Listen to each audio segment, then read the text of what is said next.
Hello everyone, welcome to my YouTube channel. आज हम करेंगे NCERT solution of 10th class exercise 8.2 का last question number 4। ये बहुत ही इंपॉर्टेंट है एग्जामिनेशन बेस से and MCQ question and true false question. इससे ज़्यादातर क्वेश्चन ऐसे बन सकते हैं। हमारा क्वेश्चन क्या है? State whether of the following true और फॉल्स, जस्टिफाई योर आंसर। अपने आंसर को जस्टिफाई भी करना है, ठीक है। तो क्वेश्चन पहले गिवन है sine A plus B equal sine A plus sine B. Question कह रहा है ये जस्टिफाई इक्वल है या नहीं है, तो हमने पहले ही लिख दिया फॉल्स। फॉल्स किस बेस पे लिखा?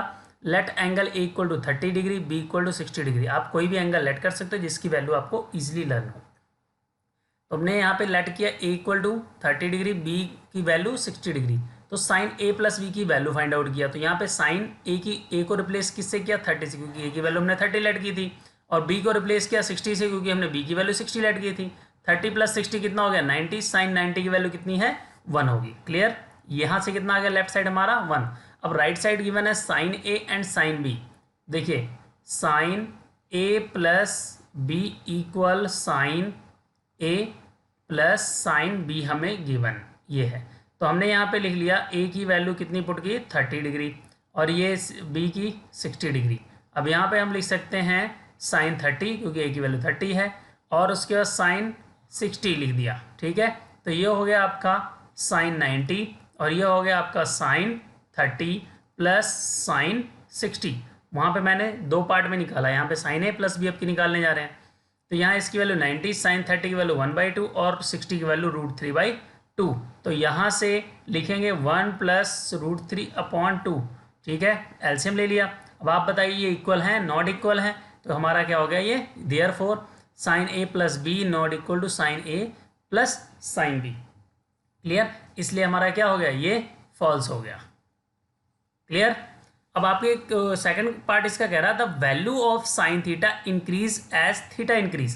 क्वेश्चन कह रहा है जो साइन थीटा की वैल्यू है वो जैसे जैसे एंगल इंक्रीज करता है तो उसकी वैल्यू भी इंक्रीज कर रही है। तो आप लिखोगे यस ट्रू होगा। क्या होगा? ट्रू होगा। एज साइन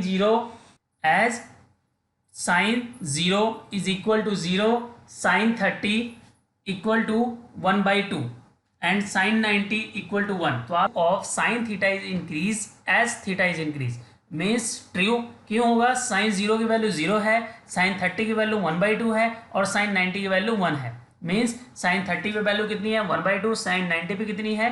1 है। क्लियर? तो 0 पे 0, 30 पे 1/2 होगी, 90 पे क्या हो गया? 1 हो गया। तो थीटा जैसे जैसे इंक्रीज हो रहा है तो इसकी वैल्यू भी क्या हो गई? इंक्रीज हो गई। Clear? The value of cos theta is increase as increase. ये फॉल्स होगा। क्यों? कॉस 0 की वैल्यू क्या है? 1, और 60 की वैल्यू 1/2 मीन्स 1 से 1/2। 1 कितना है?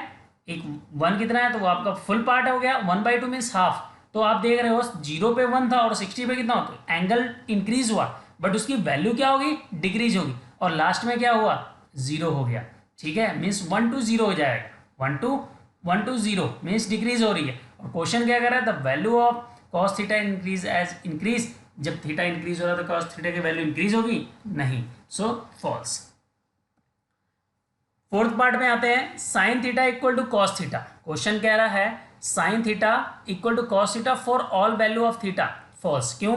आप जानते हो साइन 45 थीटा इक्वल टू 45 पे साइन 45 इक्वल टू 1/√2 होता है, ठीक है। उसके बाद कॉस 45 इक्वल टू क्या होता है? 1/√2 होता है। तो आप ये जानते हो ओनली 45 की जो वैल्यू है, ओनली जो 45 की पे वैल्यू है साइन कॉस की, वही इक्वल है, ठीक है। और कोई वैल्यू इक्वल नहीं है। फॉर एग्जाम्पल अगर आपसे कह दिया जाए साइन 30 की वैल्यू कितनी है?